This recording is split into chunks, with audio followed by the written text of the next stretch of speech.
Sa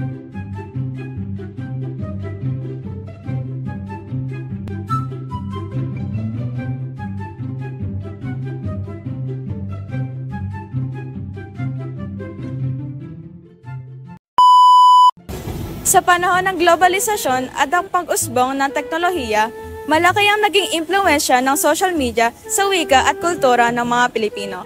Kasabay na pag-usbong nito ay ang paggamit ng internet slangs at ang pagsikat ng mga social media influencers. Ngunit, gaano nga ba kapamilyar ang mga Pilipino sa mga ito? Upang tuklasin, nagsagawa kami ng panayam rito sa mga tao sa SM Marikina. Jimin 24, Samsung worker. I'm Miss January, 34 years of age at kasalukuyang nagtatrabaho as travel agent staff po. I'm Maria Rowena, 50 years old. I'm OFW. Ako, si Pacho, 61 years old at kinabalaan ko ngayon maglingkod sa Marikina, biglang Bantay Bayan Chairman. Alam niyo po ba yung ibig sabihin ng yapping? Yapping, like parang being relaxed. Yapping, siguro it regards sa kasayahan, sa pagsama-sama, parang gano'n, gathering. Wala akong ano siya, sorry. Yung alam eh. Yung ano po, yung HOZ. As like parang, no, ano idea. Siguro for me, it's short term for pause, like that. Wala rin. Hindi, Tagalog, hindi ko alam English. Crash out. Crash out, like parang burnout, Parang similar to word of lash out or crashing out. Parang hindi mo makokontrol yung uncontrollable ng feelings. Parang gano'n. Wala rin. Hindi ko rin alam. Yung get. Yeah, of course. Get your ass, if I'm right.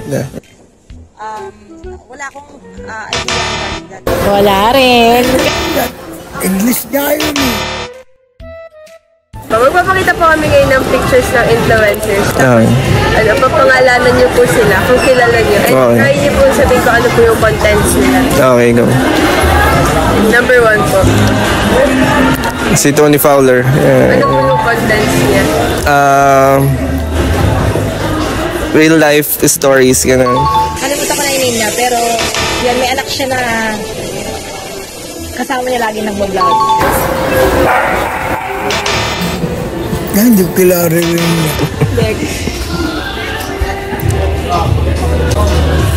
I know him, pero hindi ko alam yung name niya. Contents na lang. Mga funny vines, yun. Streaks. Hindi ko siya kilala.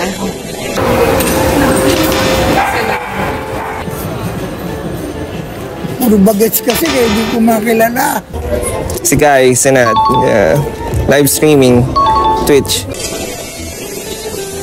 Dancer to siya eh. Parang alam ko dancer. Is it Hindi ko kilala rin, ma'am. last? Jackal Roger Cooking. Hindi din. Hindi ko siya kilala. Wala, hindi ko kilala.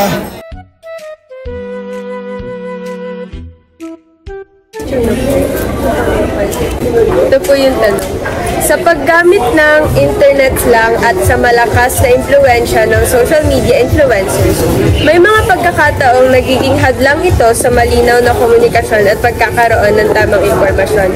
Sa iyong palagay po, bakit nagiging problema ito? Nagiging problema yun when it comes to professionalism. Like, pag sa mga, for example, sa school, like you're not intended to utilize like yung mga common slangs tulad ng ganon. Lalo na pag, syempre pag nasa schools, pero pag naglalaro ka lang or you're speaking with your colleagues, with your peers, okay lang yun. Pero other than that, ayun yung nakakadlang. Problema is, totoo kasi ang social media is ginagamit as freedom to express yung emotions natin. So, ang magkakaroon ng pagkakamali doon or problema is yung makapakikinig or makapanonood. Nasa adoption ng viewers ang magiging problema kasi social media is kalayaan natin para mag-express whether it's good or not Pero yun nga, sa makakatanggap nun, kung ano yung capacity nila sa magiging dating sa kanila ng kanilang mapapanood at mapapakinggan. Para sa akin kasi na-avoid ko yan yung mga words na ganyan. Kasi hindi, siguro yung iba nakaka-relate, yung iba hindi. Diba? Pero much better na huwag na lang gamitin. Malaking epekto yan sa inyo sa mga kabataan. Kasi nung mga kabataan namin, iba na mga dialogue namin. Kaya naman ngayon mga bago, iba naman yung dialogue ninyo sa amin noon, parang bang baduyan dating. Pero iba ngayon sa inyo. Siguro nagle-level up lang kayo. Kaya ganun.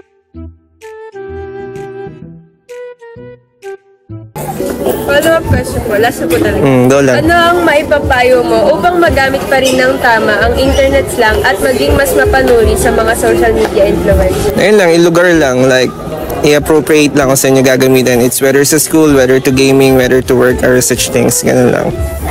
Well, sa social media, okay. Social media is napakaganda. Napakaganda, kagaya na sinabi ko, is napakaganda.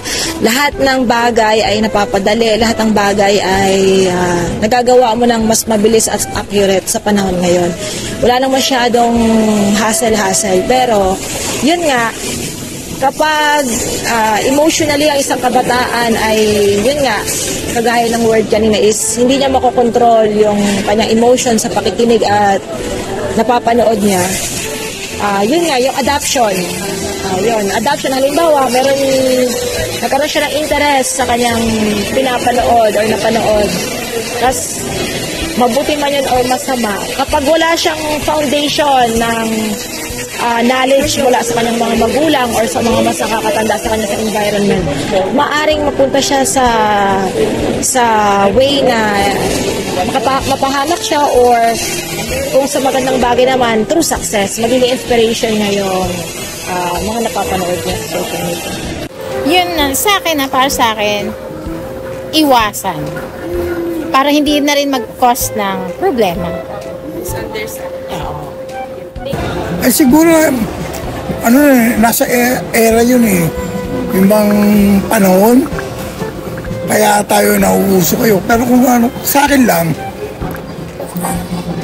huwag kayong ganong magpapakasubsub sa ibang mga ganyang lingwahe. Baka mamaya, kasi sarili nyo, hindi nyo na makilala.